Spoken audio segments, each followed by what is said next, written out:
think I did a couple of Jay-Z shoots. I can't remember how many. I think I did a couple of Jay-Z shoots. I can't remember how many. And then we only had one encounter that was beyond a friendship. This is it. The brutal story we're about to tell you will drive Queen Bey up the walls. The woman you just heard exposing Jay-Z is Karen Steffens. And believe it or not, that's about the nicest thing she ever said about him. Oh, was not the only rapper she got to know. Her alleged past experiences with various names in the industry helped one user in Reddit create one of the site's most infamous posts, a particular list that concerns a lot of rappers. A long time ago, Steffens was working as an exotic dancer and as a model, and she was practically unknown to the general public. But upon meeting rapper Nathaniel Wilson, Cool G, and getting into a relationship with him, her whole entourage and life changed.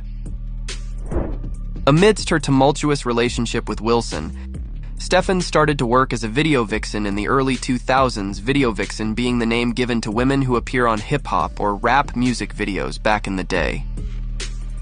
As fate would have it, her first job as a vixen saw Steffens starring alongside Beyoncé's boyfriend, Jay-Z. Shortly after making her debut in Jehovah's Hey Papi, Steffens was introduced to the likes of Nas, Dre, R. Kelly, and Diddy.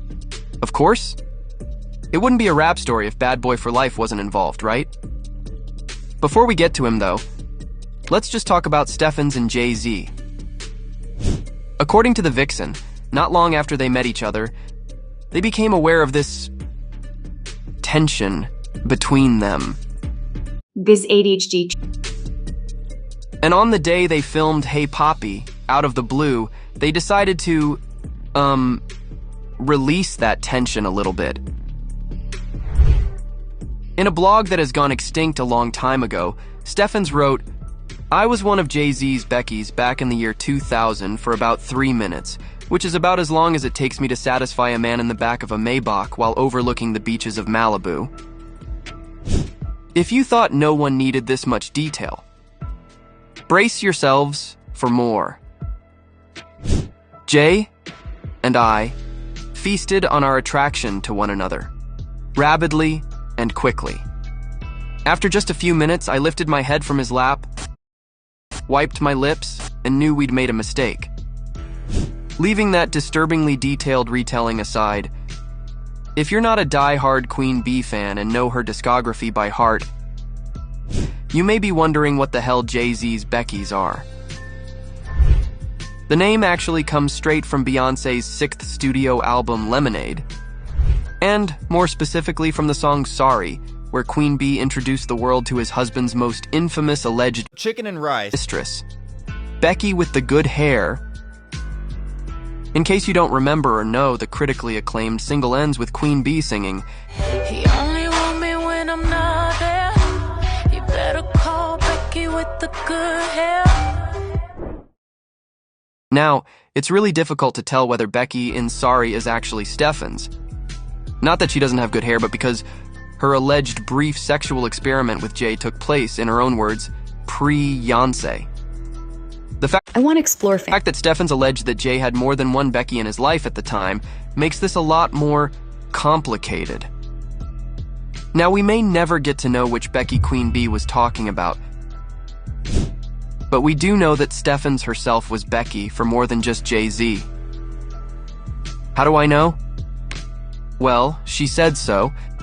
In the same deleted blog post, she talked about Jay. "I was the Becky for many men, and they were all my salvation and my destitution. They were my reason and my rationale, my life and my death, and eventually, my fame and my infamy." Up until now, if you had the impression that Steffens was this random woman who had an intimate exchange with Jay-Z one time and disappeared from the industry, be prepared to be blown away by the long list of rappers in her past. C. Steffens is actually an incredibly successful author, with all of her first 3 books, Confessions of a Video Vixen, The Vixen Diaries, and The Vixen Manual, How to Find, Seduce, and Keep the Man You Want, the New York Times bestsellers list. And these books are filled with wild stories about Stefan's encounters with other prominent names in the industry. Believe it or not, there's even a Reddit post compiling all of Stefan's claims about various rappers' genitalia.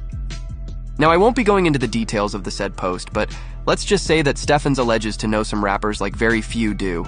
I'm talking about big names like Will Smith, Exhibit, and Ja Rule. And that finally brings me to Diddy. Allegedly, Stefan's had hooked up with Bad Boy for Life multiple times, but after getting to know her a bit better, Diddy had grown weary of her. That's why, of course, when Diddy took her and Exhibit to a gay club one night, Diddy told Exhibit to watch out for her because she was, quote, the type of woman who would have you on tape with fingers in your booty. Apparently, Exhibit didn't take Diddy's warning seriously because just a few months later he showed up to a Diddy party